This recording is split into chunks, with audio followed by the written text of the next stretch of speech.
नमस्कार मित्रों, आज हम प्रवेश कर रहे हैं भारत की सबसे छोटी लेकिन सबसे विस्फोटक आध्यात्मिक पुस्तकों में से एक ईशावास्य उपनिषद में। केवल 18 मंत्र, सिर्फ 18 मंत्र, लेकिन इन 18 मंत्रों में इतना गहरा सत्य छिपा है कि यदि कोई उन्हें सचमुच समझ ले तो उसका जीवन पूरी तरह बदल सकता है।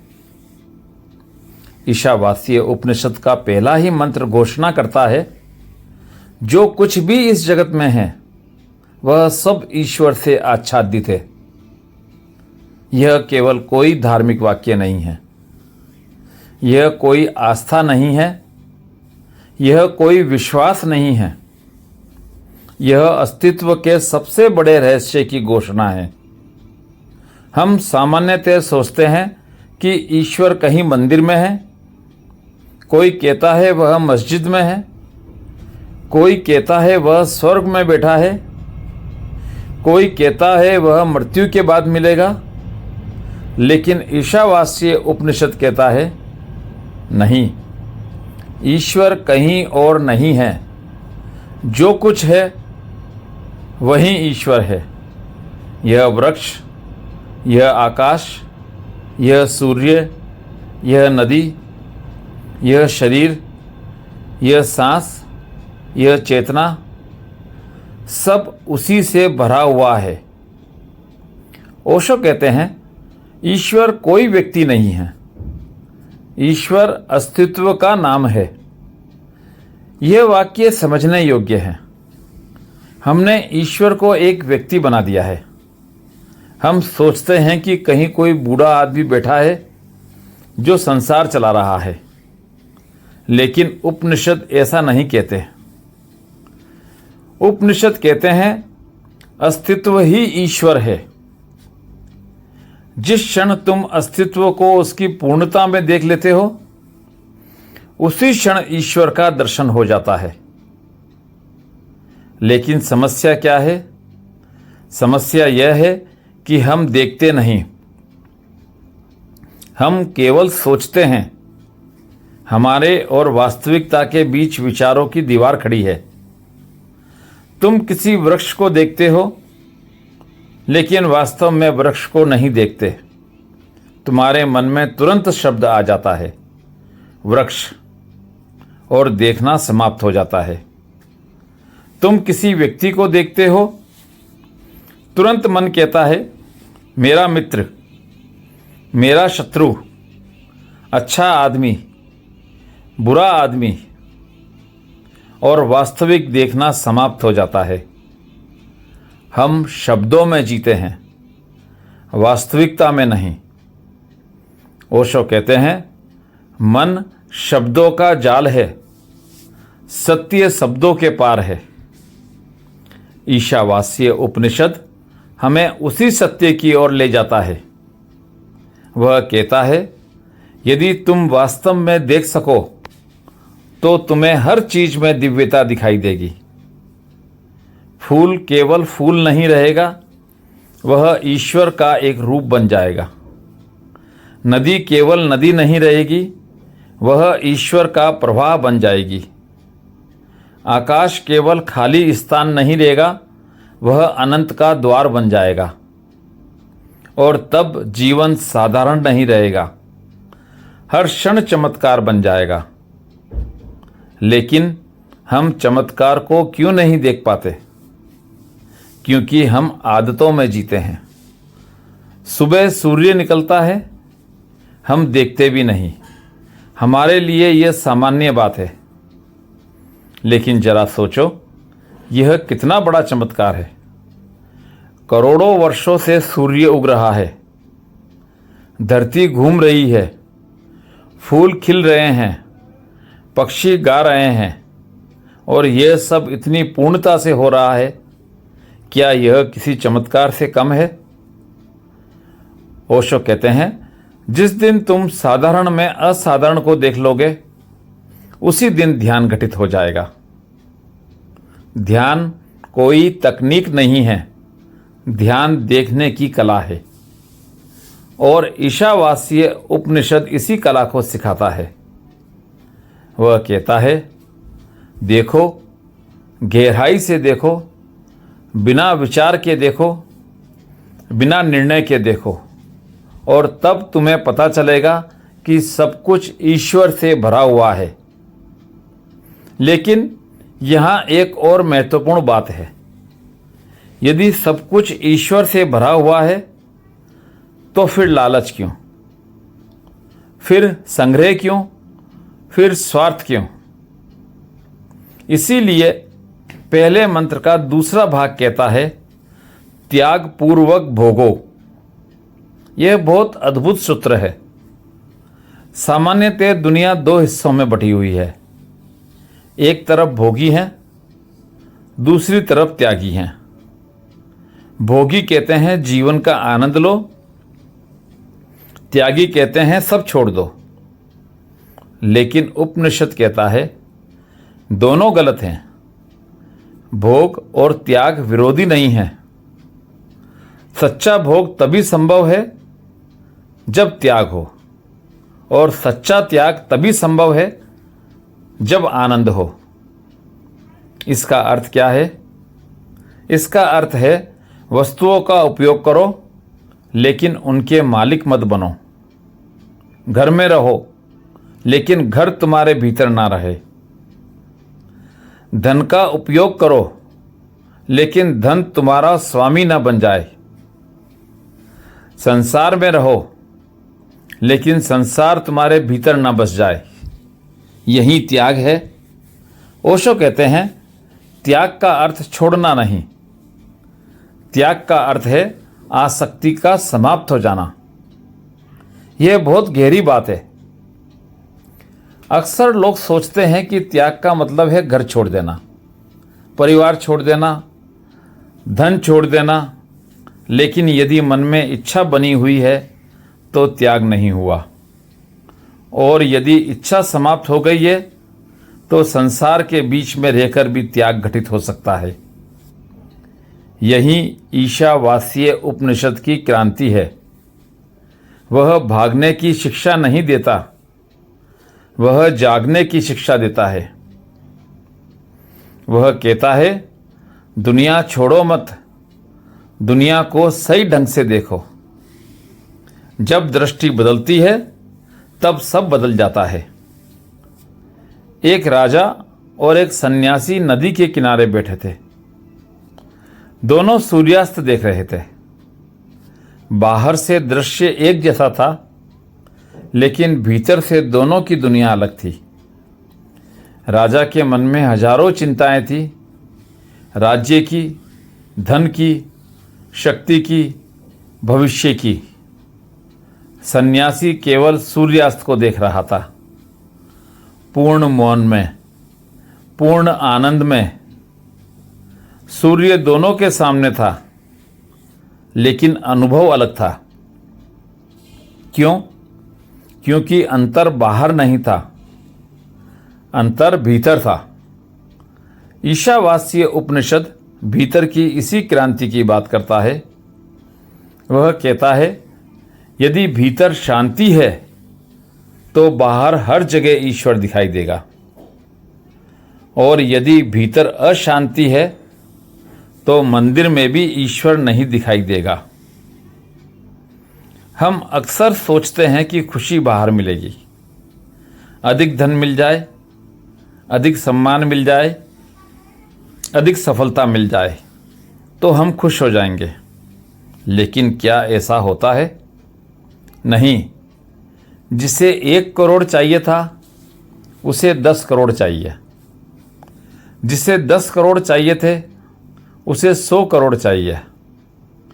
इच्छा का कोई अंत नहीं है। ओशो कहते हैं, इच्छा एक ऐसी सीढ़ी है जिसका आखिरी पायदान कभी नहीं आता। मन हमेशा आगे दौड़ता रहता है और इसी दौड़ में पूरा जीवन निकल जाता है।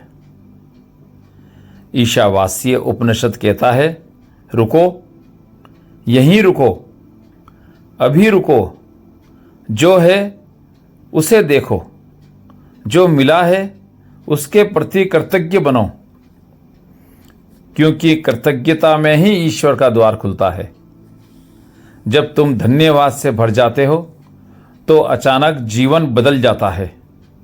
वही घर, वही लोग, वही संसार, लेकिन अनुभव बिल्कुल नया हो जाता है।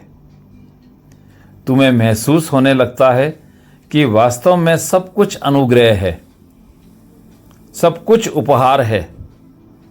तुमने कुछ बनाया नहीं, तुम्हारी सांस भी तुम्हारी नहीं है, तुम्हारा हृदय भी तुम्हारे आदेश से नहीं धड़कता। जीवन स्वयं घटित हो रहा है, और जब यह समझ गहरी हो जाती है तब अहंकार धीरे धीरे समाप्त होने लगता है। और जहां अहंकार समाप्त होता है वहीं ईश्वर प्रकट होता है। ओशो कहते हैं, ईश्वर को पाने के लिए कहीं जाना नहीं है, केवल अहंकार को हटाना है। यही ईशावास्य उपनिषद का संदेश है। ईश्वर कहीं दूर नहीं है, वह यही है, अभी है, इस क्षण है, तुम्हारी सांस में है, तुम्हारी चेतना में है, तुम्हारे मौन में है। लेकिन उसे देखने के लिए एक नई आंख चाहिए, ध्यान की आंख, जागरूकता की आंख। हमने जाना कि उपनिषद कहता है सब कुछ ईश्वर से भरा हुआ है, और जब यह अनुभव घटित होता है तब जीवन संघर्ष नहीं रहता, उत्सव बन जाता है। अब हम ईशावास्य उपनिषद के और भी गहरे रहस्यों में प्रवेश करते हैं, क्योंकि यह उपनिषद केवल ईश्वर की बात नहीं करता, यह मनुष्य के पूरे जीवन की बात करता है। यह बताता है कि कैसे जीना है, कैसे कर्म करना है, कैसे ज्ञान प्राप्त करना है, और अंततः मृत्यु के पार कैसे जाना है। उपनिषद का दूसरा मंत्र कहता है, कर्म करते हुए 100 वर्षों तक जीने की इच्छा करो। यह सुनकर आश्चर्य होता है, क्योंकि सामान्यतः हम सोचते हैं कि आध्यात्मिक व्यक्ति कर्म छोड़ देता है, लेकिन उपनिषद कहता है नहीं, कर्म छोड़ने की जरूरत नहीं है, आसक्ति छोड़ने की जरूरत है। काम करो, पूरी ऊर्जा से करो, लेकिन फल की चिंता मत करो। यही कर्मयोग है, यही गीता का भी सार है। ओशो कहते हैं, समस्या कर्म नहीं है, समस्या कर्तापन है। यह वाक्य बहुत महत्वपूर्ण है।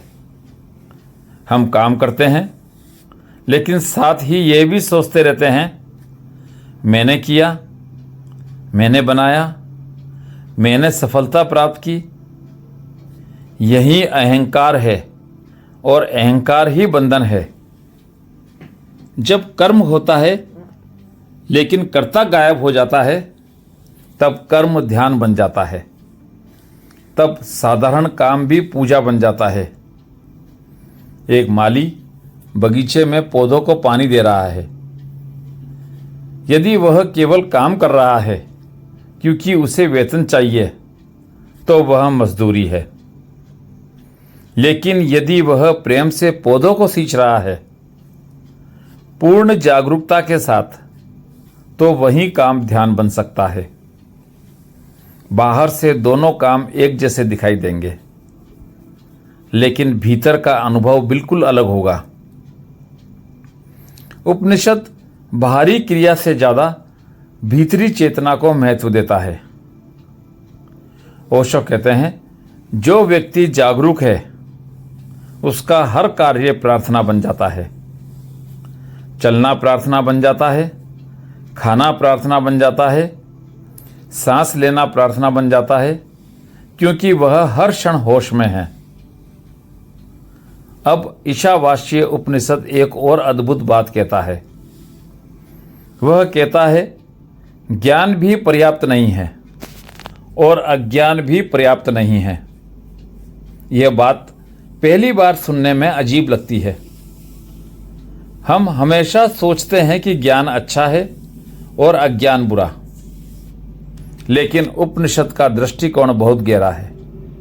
वह कहता है सिर्फ भारी ज्ञान प्राप्त नहीं है। तुम हजारों पुस्तकें पढ़ लो, हजारों शास्त्र याद कर लो, लेकिन यदि स्वयं को नहीं जाना तो सब व्यर्थ है। ओशो कहते हैं जानकारी ज्ञान नहीं है। आज दुनिया में जानकारी बहुत है। मोबाइल में लाखों पुस्तकें उपलब्ध हैं, इंटरनेट पर अनगिनत तथ्य उपलब्ध हैं, लेकिन क्या मनुष्य शांत हुआ? क्या मनुष्य आनंदित हुआ? क्या मनुष्य मुक्त हुआ? नहीं, बल्कि पहले से अधिक बेचैन हो गया, क्योंकि जानकारी बढ़ी है लेकिन चेतना नहीं बढ़ी। उपनिषद कहता है जो केवल अज्ञान में जीता है वह अंधकार में है, लेकिन जो केवल ज्ञान के अहंकार में जीता है वह उससे भी बड़े अंधकार में है। क्यों? क्योंकि अज्ञानी को कम से कम यह पता है कि वह नहीं जानता, लेकिन ज्ञानी सोचता है कि वह जानता है, और यही सबसे बड़ा भ्रम है। सुकरात ने कहा था मैं केवल इतना जानता हूं कि मैं कुछ नहीं जानता। यही वास्तविक ज्ञान की शुरुआत है। जिस दिन मनुष्य स्वीकार कर लेता है कि वह नहीं जानता, उसी दिन खोज शुरू होती है, और खोज ही आध्यात्मिकता है। ओशो बार बार कहते हैं खाली हो जाओ, क्योंकि जब तक तुम भरे हुए हो सत्य प्रवेश नहीं कर सकता। यदि पात्र पहले से भरा हुआ है तो उसमें नया जल कैसे आएगा? यदि मन विचारों से भरा हुआ है तो मौन कैसे उतरेगा? ईशावास्य उपनिषद हमें धीरे धीरे मौन की ओर ले जाता है। वह कहता है शब्दों से परे जाओ, विचारों से परे जाओ, धारणाओं से परे जाओ और स्वयं को देखो। अब हम उपनिषद के सबसे रहस्यमय सूत्रों में से एक पर आते हैं। वह कहता है वह चलता भी है और नहीं भी चलता, वह दूर भी है और निकट भी है। यह कैसा विरोधाभास है? चलता भी है और नहीं भी चलता, दूर भी है और निकट भी है। उपनिषद कहता है सत्य को तर्क से नहीं समझा जा सकता। तर्क हमेशा दो हिस्सों में बांट देता है, या तो यह या तो वह, लेकिन अस्तित्व दोनों को समाहित करता है। समुद्र को देखो, लहरें चल रही हैं लेकिन समुद्र कहीं नहीं जा रहा। लहरें गतिशील हैं, गहराई स्थिर है। ठीक वैसे ही जीवन में सब कुछ बदल रहा है। शरीर बदल रहा है, विचार बदल रहे हैं, भावनाएं बदल रही हैं, लेकिन तुम्हारे भीतर कुछ ऐसा है जो कभी नहीं बदलता। ओशो कहते हैं तुम्हारे भीतर एक साक्षी है जो जन्मा नहीं और कभी मरेगा नहीं। यही उपनिषद का आत्मा का सिद्धांत है। आत्मा कोई वस्तु नहीं है, वह शुद्ध साक्षी है, देखने वाला, जानने वाला, मौन चेतना। और जब मनुष्य इस साक्षी को पहचान लेता है तब मृत्यु का भय समाप्त हो जाता है, क्योंकि तब उसे पता चल जाता है मरने वाला शरीर है, मैं नहीं। मृत्यु संसार का सबसे बड़ा डर है। हर व्यक्ति उससे भाग रहा है, हर व्यक्ति उससे बचना चाहता है, लेकिन क्या कोई बच पाया? नहीं। राजा भी मरा, फकीर भी मरा, धनी भी मरा, गरीब भी मरा। ओशो कहते हैं मृत्यु जीवन की शत्रु नहीं है, मृत्यु जीवन का शिखर है। यह सुनकर आश्चर्य होता है, लेकिन यदि मृत्यु न हो तो जीवन भी संभव नहीं होगा। पुराना जाता है तभी नया आता है, पतझड़ आता है तभी वसंत आता है। ईशावास्य उपनिषद मृत्यु को अंत नहीं मानता, वह उसे एक द्वार मानता है, एक परिवर्तन, एक यात्रा, एक नए आयाम में प्रवेश। अंतिम मंत्रों में ऋषि प्रार्थना करता है, हे सूर्य, अपने स्वर्णिम आवरण को हटा दो ताकि मैं सत्य का दर्शन कर सकूं। यह कितना सुंदर प्रतीक है। स्वर्णिम आवरण का अर्थ है माया, अहंकार, विचार, भ्रम, जो सत्य को ढके हुए है। हम सब सत्य को खोजना चाहते हैं, लेकिन समस्या यह है कि सत्य छिपा नहीं है, हम ढके हुए हैं। हमारे विचारों की धूल आंखों पर जमा है, हमारी इच्छाओं का धुआं दृष्टि को धुंधला कर देता है। ओशो कहते हैं, सत्य को पाना नहीं है, केवल बाधाओं को हटाना है। जैसे बादल हट जाए तो सूर्य स्वयं प्रकट हो जाता है, वैसे ही मन शांत हो जाए तो आत्मा स्वयं प्रकट हो जाती है। और यही ईशावास्य उपनिषद का अंतिम संदेश है। जीवन को स्वीकार करो, संसार से भागो मत, जागो, होश में जियो, प्रेम में जियो, कृतज्ञता में जियो और हर चीज में ईश्वर को देखो। जब वृक्ष में ईश्वर दिखाई दे, जब पक्षियों के गीत में ईश्वर सुनाई दे, जब हवा के स्पर्श में ईश्वर महसूस हो, जब अपने भीतर के मौन में ईश्वर प्रकट हो जाए, तब उपनिषद समझ में आता है। तब धर्म किताब नहीं रहता, अनुभव बन जाता है। ओशो कहते हैं, जिस दिन तुमने अस्तित्व को प्रेम से देख लिया, उसी दिन तुम्हें पता चल जाएगा कि तुम कभी अलग थे ही नहीं। और यही ईशावास्य उपनिषद का सार है। सब कुछ उसी से भरा हुआ है। तुम भी, मैं भी, यह संसार भी और यह पूरा अस्तित्व भी। यही अद्वैत है, यही मुक्ति है, यही उपनिषदों का हृदय है। यह यात्रा आपको कैसी लगी? कमेंट करके ज़रूर बताएं। अच्छी लगी हो तो सब्सक्राइब करें, लाइक करें और शेयर करें। धन्यवाद।